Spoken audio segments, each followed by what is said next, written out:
Hi everyone, TJ Hernandez here, and I'm the founder of RosterCoach.com, a classroom-style video-based website that's designed to help you improve your daily fantasy sports game. Today's preview is from a lesson explaining what relative team totals are and how to use them in your NFL DFS research. If you like this video, please like and share it, and don't forget to leave a comment below. So the first question that you're probably asking yourself is, what is a relative team total? And all a relative team total is how the implied team total for a given week compares or relates to a team's average number of points scored for the season. Pretty much what we're looking to do with relative team totals is see, is a given team this week likely to score more points, less points, or around the same number of points that they usually do. That kind of information is important to us as it relates to pricing and also in terms of who we want to play for a given week. Some general takeaways from relative team totals: if a team is projected to score more points than they have on the year, it's possible that those players are available at a discount.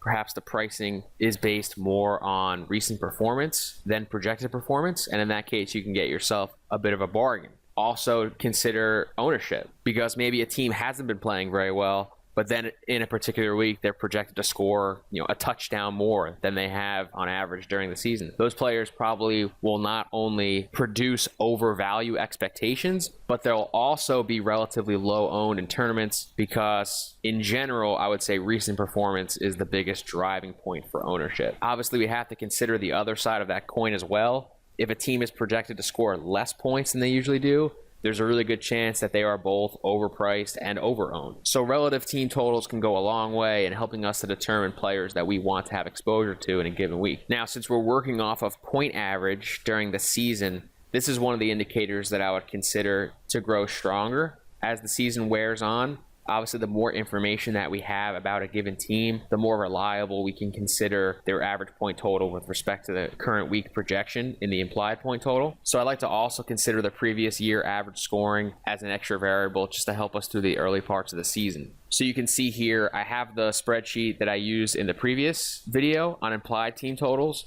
and I've added an extra column off to the right to include 2015 point average for each team. Especially since this is for week one, we obviously have no data for the current season. So 2015 average is going to be the best that we can build off of. And if I wanted to see the relative team totals for week one, I can just insert another column, relative TT, and it's a pretty simple formula.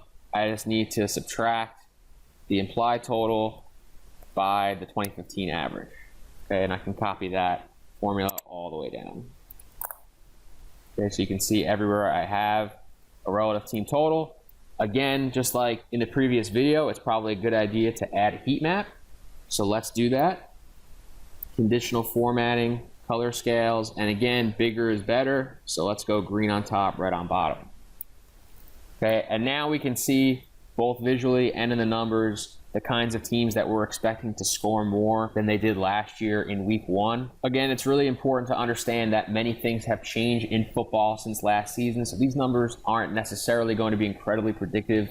You'll notice a few teams on here: Indianapolis, Dallas, San Francisco. Those three teams have had some pretty big changes this offseason. Andrew Luck and Tony Romo now are obviously healthy, and Chip Kelly's moved to San Francisco. Obviously, we expect that to boost the production in the Bay Area. On the lower end of the spectrum, New England isn't going to be playing with Tom Brady in week one, and a team like the Panthers that dominated last season is going to be playing Denver, one of the league's top defenses, in week one. So there's definitely some variables that we want to consider, but if nothing else, these week one relative team totals based on last year are going to give us an idea of what we can maybe expect from these teams over the long run. Obviously, we expect teams like Indy, Dallas to be much better this year. Even a team like the Rams, who have a plus 6.75 relative team total for week one, we're expecting their offense to be a little bit better with the addition of Jared Goff replacing Case Keenum. So your week one relative team total maybe is best suited for some wider trends, but it still gives us something nice to look at. Obviously, all we would have to do in the future is just add the additional column, 2016 average,